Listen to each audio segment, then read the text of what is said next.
गुन्ह्यांना एकत्रित ठेवून एका दिवसात जर 2 अधिकारी निलंबित होत असतील तर मागच्या 3 महिन्यांमध्ये जेलमध्ये काय झालं असेल असं धनंजय देशमुख म्हणाले. आरोपींना वेगवेगळ्या जेलमध्ये ठेवा, तसंच आरोपींना जेलमध्ये सुविधा पुरवल्या गेल्या हे 100% खरं असल्याचं देशमुख म्हणतात.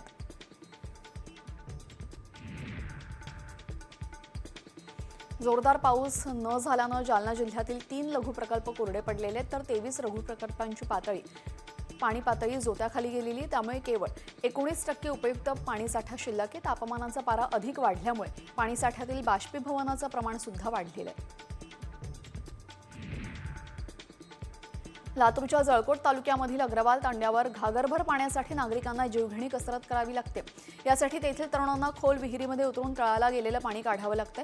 तांड्यावर पाणी पुरवठ्याची कुठलीही योजना नसल्याने नागरिकांना उन्हाळा आला की पाण्यासाठी वणवण करावी लागते.